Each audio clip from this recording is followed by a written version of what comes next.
నమస్తే అండి. ఈరోజు మటను ఆలు చేసి చూపిస్తున్నాను. ఇది నేను ప్రెషర్ ప్యాన్‌లో చేశాను. ఇందులో చేసుకుంటే చాలా బాగా వస్తది. ఇది మా పిల్లలకు చాలా ఇష్టం ఇలా చేస్తే. అందుకని చేస్తున్న సింపుల్‌గానే ఉంటది. ఇంట్లో ఉన్న ఇంగ్రీడియెంట్స్‌తోనే చేసుకోవటము.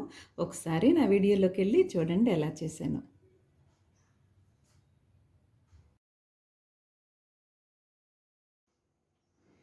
ఈరోజు మటను ఆలు కలిపి చేస్తున్నానండి. దీనికి 3/4 కేజీ మటన్ తీసుకున్నాను.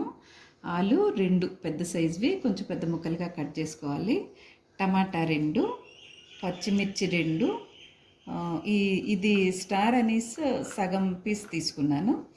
ఇది బే లీఫ్ 2 పెద్ద ఉల్లిపాయలు, కొత్తిమీర, కరివేపాకు, గరం మసాలా ముందుగా చేసి పెట్టుకున్న గరం మసాలా, అల్లం వెల్లుల్లి పేస్ట్, ఇంకా ఉప్పు కారం పసుపు అవి మామూలే కదా, వేసేప్పుడు చూపిస్తాను.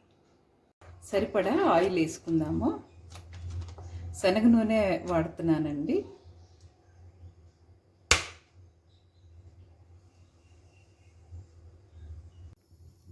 ముందుగా పలావాకు స్టార్ అనీస్ వేయాలండి. తర్వాత ఉల్లిపాయలు,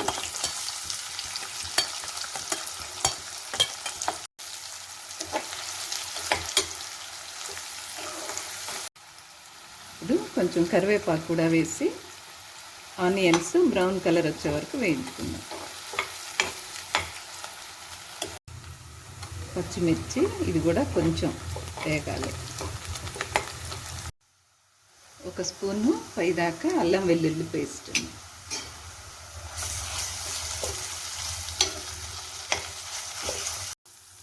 టమాటాలు కూడా వేసేసి కలిపేసేద్దాము. ఇంకా మటన్ వేసుకోవచ్చు.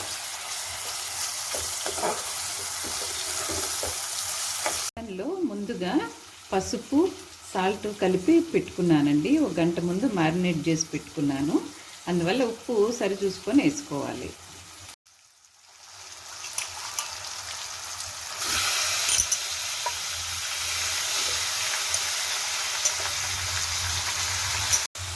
ఇక్కడ మాకు దొరికే మటన్ మంచిగా దొరుకుతుందండి. ముదురువి అలాగా కట్ చేయరు. ఒక షాప్ దగ్గర నుంచే తెస్తుంటారు. యాక్చువల్గా ఇది కుక్కర్లో పెట్టి ఉడికించాల్సిన పని లేదు, కానీ కొంచెం టేస్ట్ బాగుంటుంది అనమాట. ఈ ప్రెషర్ ప్యాన్లో ఆలు వేసి వండితే విడిగా కంటే ఇలా చేసి పెట్టిందే ఇంట్లో ఇష్టపడతారు. ఈ టేస్ట్ వేరుగా ఉంటుంది అంటారు. అందువల్ల ఇందులో చేస్తున్నాను. ఆలు వేస్తున్నానండి. ఇవి పెద్ద ముక్కలుగానే కట్ చేసుకోవాలి. మనం కుక్కర్లో వండుతున్నాం కదా ప్రెషర్ ప్యాన్లో, అన్ని విజిల్స్ మటన్తో పాటు ఉడుకుతాయి కాబట్టి చిన్నవి అయితే మెత్తగా అయిపోతాయి, ముక్కలు ముక్కలు అయిపోతాయి పేస్ట్ లాగా. అందుకని చెప్పి పెద్ద సైజు కట్ చేసి వేసాను. కారం సరిపడినంత వేసుకోండి. మీకున్న కారాన్ని బట్టి, తినే టేస్ట్ని బట్టి వేసుకోండి. కొంచెం పసుపు, కొద్దిగా సాల్ట్ వేస్తున్నాను. దుంపలు వేసాను కదా, వాటికి పట్టుకోవడానికి కొద్దిగా వేసాను. అన్నీ ఒకసారి కలిపేద్దాం కింద మీద.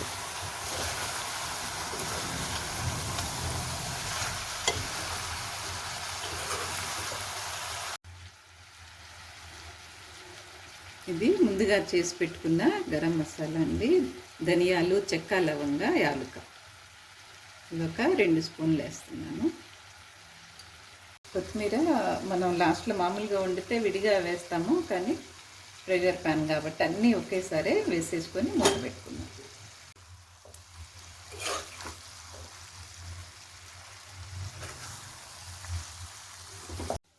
ఇప్పుడు 1 గ్లాస్ వాటర్ వేస్తున్నాను.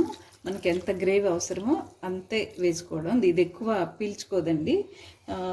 మటన్లో నీరు ఉంటుంది కదా, ఆ మటన్లో ఉన్నది బయటకు వస్తుంది, ఆ నీరంతా కూడా. దాంతో సగం ఉడుకుతుంది. అందువల్ల మనకి ఎంత గ్రేవీ అవసరమో అంతవరకు అన్నీ నీళ్ళు వేసుకొని మూత పెట్టేసుకోవాలి. ఇంకా మూత పెట్టేస్తున్నానండి.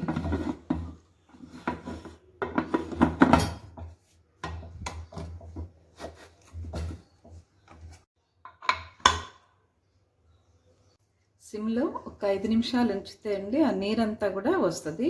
అప్పుడు హైలో పెట్టుకుందాం. ఇంకా ఆపేస్తున్నానండి. 5 విజిల్స్ వచ్చినాయి. ముందు సిమ్లో కొద్దిసేపు ఒక 5 మినిట్స్ అవ్వనే సిమ్లో ఉడికించాను. తర్వాత హైలో ఒక 5 విజిల్స్ వచ్చినాయి, ఇంకా ఆపేసేసాను. కొద్దిసేపు నాకు ఒక 15 మినిట్స్ తర్వాత ఓపెన్ చేద్దాం. ఇంకా ఓపెన్ చేద్దామండి.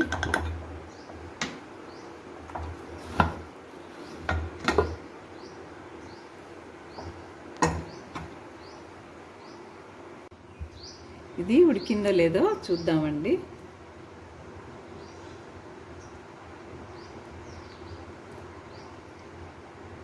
బాగా ఉడికిపోయింది, సరిపోయినాయి. దీనికి వచ్చిన విజిల్స్ కూడా చాలా మెత్తగా, చాలా బాగుందండి.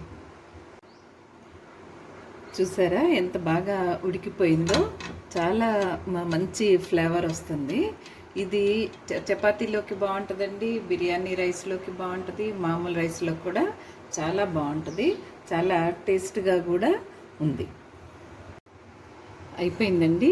గార్నిష్కి కొద్దిగా కొత్తిమీర వేస్తున్నాను. ఇది చాలా టేస్ట్గా ఉంది, చాలా బాగుంది.